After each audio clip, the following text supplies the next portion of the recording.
ഞാൻ സ്കന്ദകുമാർ, ഞാൻ തൃശ്ശൂരിലെ റിട്ടയർഡ് ജോയിൻറ്റ് ഡയറക്ടറാണ്. ഇത് എൻ്റെ സഹധർമ്മിണി ഡോക്ടർ ബി.സി. ശോഭ. അടുത്ത കാലത്താണ് എനിക്ക് എൻ്റെ മോള് ഡോക്ടർ ശ്രുതി എസ് കുമാർ. അപ്പോൾ അവർക്ക് ഇവിടെ നമ്മളൊരു കേശാസ്വരത്ത് ഈ നികുഞ്ചൻ തരങ്ങളിൽ 4 ബെഡ്റൂം ഫ്ലാറ്റാണ് മേടിച്ചത്.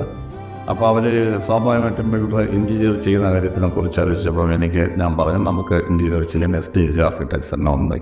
കാര്യം എൻ്റെ വീടും ഇതും ചെയ്ത സ്ഥലത്ത് എനിക്ക് വേറൊരു ഇൻറ്റീരിയറിനെ കുറിച്ച് ആലോചിക്കാനേ പറ്റത്തില്ല. അപ്പോൾ അങ്ങനെയാണ് നമ്മൾ മോളും എല്ലാവരും കൂടി ഇരുന്നിട്ട് STC ആർക്കിടെക്ട്സ് കണ്ടു അവരുടെ. അപ്പോൾ അതിലൊരു പ്രധാനപ്പെട്ട ഒരു കാര്യം ചെയ്തതെന്ന് പറഞ്ഞാൽ ഈ കിച്ചൻ്റെയും റിസപ്ഷൻ്റെയും ഉള്ള പ്രധാനപ്പെട്ട വോൾ ഡിമോളിഷ് ചെയ്യണമെന്ന് പറഞ്ഞു. അതെനിക്ക് ഒട്ടും ഉൾക്കൊള്ളാൻ പറ്റിയില്ല. ഡിമോളിഷ് ചെയ്താൽ മാത്രമേ സാറേ ഇതിൻ്റെ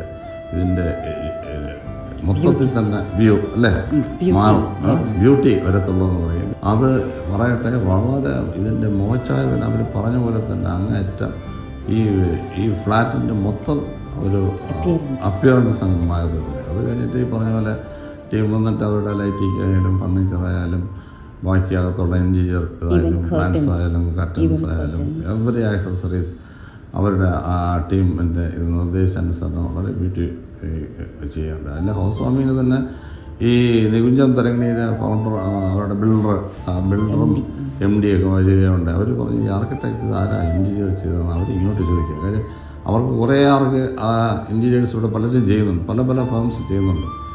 അവർ പറഞ്ഞു ഈ സാറേ ഇത് ഭയങ്കരമാണ്, നല്ല രീതിയിൽ ചെയ്തിട്ടുണ്ട്, വളരെ ഇതായിട്ട് പറഞ്ഞു. അത്രത്തോളം full credits to CDC team.